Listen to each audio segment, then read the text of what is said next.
کیا آپ نے کبھی یہ سوچا ہے کہ کسی کی زندگی اچانک زوال کا شکار کیوں ہو جاتی ہے؟ کیا کبھی ایسا محسوس ہوا ہے کہ آپ کی کامیابی رک گئی ہیں، مشکلات نے گھیر لیا ہے؟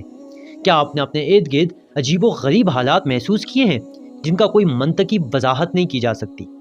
کیا یہ سب محض اتفاق ہے یا ان کے پیچھے کوئی نادیدہ طاقت کام کر رہی ہے؟ اور اگر ہے تو اسلام ہمیں اس کے بارے میں کیا سکھاتا ہے؟ عزیزان محترم، آج کی اس ویڈیو میں ہم ان تمام سوالات کے جوابات دینے کی کوشش کریں گے۔ ہم جانیں گے کہ کالے جادو کی حقیقت کیا ہے، یہ کیسے کام کرتا ہے اور اس سے محفوظ رہنے کے لیے اسلام ہمیں کون سے ہتھیار مہیا کرتا ہے۔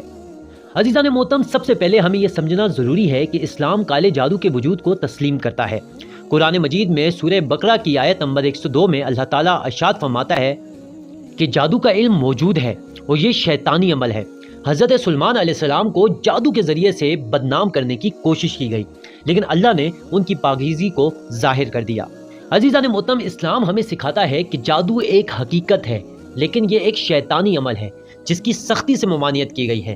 حضرت محمد مصطفیٰ صلی اللہ علیہ وآلہ وسلم نے فرمایا ہے، جو شخص کسی جادوگر یا غیب بتانے والے کے پاس جائے اور اس کی تصدیق کرے، وہ محمد رسول اللہ صلی اللہ علیہ وآلہ وسلم پر نازل شدہ دین کا انکار کرتا ہے۔ عزیزان محترم، کالے جادو کا اثر کیا ہے اور اس کے مظاہر کیا ہیں؟ کالے جادو کا اصل مقصد لوگوں کو نقصان پہنچانا ہوتا ہے، ان کے درمیان جدائی ڈالنا ہوتا ہے اور ان کی زندگیاں برباد کرنا ہوتا ہے۔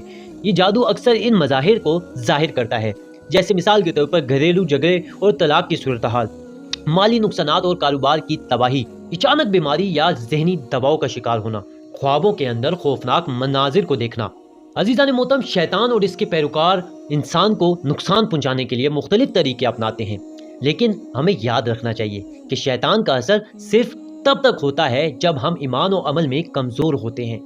اب سوال یہ پیدا ہوتا ہے کہ اسلام ہمیں کالے جادو سے بچنے کے لیے کیا ترغیب دیتا ہے؟ اسلام نے ہمیں کالے جادو سے محفوظ رہنے کے لیے واضح رہنمائی فراہم کر دی ہے۔ سب سے پہلے قرآن مجید کی دو عظیم صورتیں سورہ فلق اور سورہ ناس کالے جادو اور شیطانی اثرات سے بچنے کے لیے نہایت اہم ہیں۔ عزیزان محترم، یہ دو صورتیں ہر قسم کے شر سے بچانے کے لیے ایک مضبوط ڈھال فراہم کرتی ہیں۔ نبی کریم صلی اللہ علیہ وآلہ وسلم نے ان صورتوں کو صبح و شام 3 مرتبہ پڑھنے کی تاکید کی ہے۔ اب ہم بات کریں گے ان روحانی اعمال کے بارے میں کہ جن کے ذریعے سے ہم کالے جادو سے اپنے آپ کو حفاظت میں ڈال سکتے ہیں۔ کالے جادو سے بچاؤ کے لیے اسلام ہمیں روحانی اعمال کی بھی تلقین کرتا ہے، جیسے نماز کی پابندی کرنا۔ نماز شیطان کے حملوں سے بچانے کا سب سے بڑا ذریعہ ہے۔ صبح و شام اذکار کرنا۔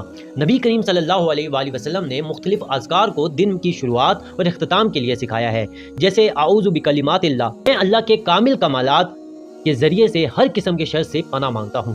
پھر اسی طرح سے درود شریف کی کثرت کے ساتھ پڑھنا۔ درود شریف شیطان کے اثرات کو ختم کر دیتا ہے اور انسان کو روحانی طور پر مضبوط بنا دیتا ہے۔ اسی طرح سے ایک ہے روایات میں جو آیا ہے، وہ ہے صدقہ دینا۔ صدقہ شیطان کے اثرات کو ختم کر دیتا ہے اور برائیوں کو دور کر دیتا ہے۔ اب سوال یہ پیدا ہوتا ہے کہ جو لوگ کالا جادو کرتے ہیں اور لوگوں کی زندگیاں تباہ کرتے ہیں، ان کے بارے میں اسلام کیا کہتا ہے؟ جو لوگ کالا جادو کرتے ہیں یا دوسروں سے کرواتے ہیں، ان کے لیے اسلام نے سخت سزا ہے۔ اللہ تعالیٰ ارشاد فرماتا ہے، بے شک اللہ فساد کرنے والوں کے عمل کو کامیاب نہیں ہونے دیتا۔ جادوگر اور جادو کا سہارا لینے والے دونوں اللہ کے عذاب کے مستحق ہیں۔ عزیزان محترم، کالے جادو سے محفوظ رہنے کے لیے ہمیں اپنے ایمان کو مضبوط بنانا ہوگا، اللہ پر کامل یقین رکھنا ہوگا، قرآن مجید کی تلاوت کرنی ہوگی اور نبی کریم صلی اللہ علیہ وآلہ وسلم کی تعلیمات پر عمل ہی ہمیں شیطانی چالوں سے بچا سکتا ہے۔ ہمیں دعا کرنی چاہیے کہ اللہ تعالیٰ ہمیں اور ہمارے خاندان کو ہر قسم کے شر سے محفوظ رکھے۔ آخر میں دعا ہے کہ اللہ تعالیٰ ہمیں شیطان کے ہر شر اور کالے جادو کے اثرات سے محفوظ رکھے۔ ہمیں ان لوگوں سے بچا جو تیرے دین کے خلاف عمل کرتے ہیں۔ ہمیں ہمیشہ اپنے راستے پر قائم رکھ۔ آمین۔ جزاک اللہ۔